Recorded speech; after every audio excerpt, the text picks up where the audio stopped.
And welcome back. Have you ever thought about leaving your job, picking up everything, and moving to the country to, I don't know, start a farm? Well, that is exactly what our next guest did.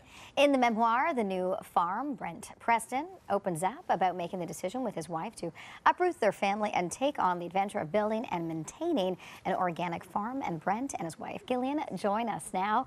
And 13 years in since the decision was made to give up everything in the city. And I guess let's begin there. What prompted you to give it all up? The urban life, anyway. Go ahead. No, you go ahead. Well, I think, so I grew up on a farm in Vermont, actually, and we loved the city life, but we had two quick kids in quick succession, and we had two kids under two in an apartment, so a two-bedroom apartment, so it's sort of, the shine wore off pretty quickly. Okay, but Gillian, there is a difference between moving to Mississauga and then also moving and buying 100 acres and starting a farm. Yeah, for sure. But we also... Sorry, was there like an aha moment, as Oprah would call it, though? Was there one thing that you just went, I gotta get out of here, I'm done with this? I don't think there was an aha moment so much as just a gradual realization that we needed a change. So like Gillian said, she grew up on a farm, but I grew up in suburban Toronto.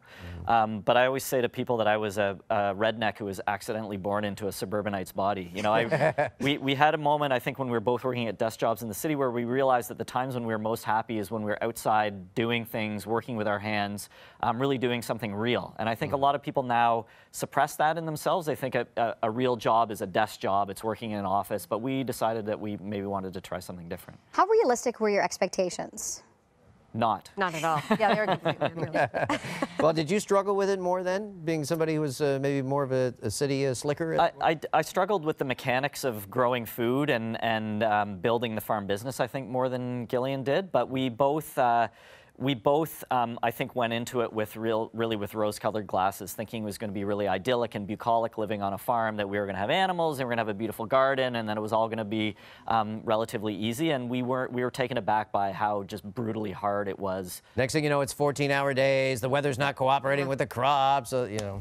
Yeah. And then to make it a business and to be able to live off what you produce, that took some time, figuring that out. Yeah. I think that took about 5 or 6 years because we had to start small. And then as we scaled up, we had to finally get to a size where we were working with a lot of restaurants instead of just a few restaurants. So now we're working with about 50 to 70 restaurants and about 20 retail stores. Wow. So what has been the biggest advantage for you guys? What has been the biggest plus? Is it just kind of the serenity at times, the peace and quiet, and away from, although your lives are busy, away from kind of that city hustle and bustle? Well, for me, it's been, I mean, I think for both of us, it's been this idea of self-sufficiency, that it's really satisfying to have a sort of really compact family support system. You know, we can stand on our back porch and see our entire operation. We only have 20 acres of garden that we grow on. We're really small, but that little bit of land provides everything our family needs and provides for all of our employees. So it's really, really satisfying to have our own business, our own sort of little family unit on this farm, and to feel really self-sufficient and self-reliant. And we, you know, every day when we finish work, we can see the fruits of our labors. We can see exactly what we accomplished. It's all very tangible and really satisfying. So do you feel more in control of your destiny in a way then? Yeah, other than when it rains like this for 3 solid days. Yeah. You get out and do what you need to do. Yeah. Well, very interesting. The book is called The New Farm. Brent and Gillian Preston, thank you so much for coming in. Thanks so much. Thanks very much.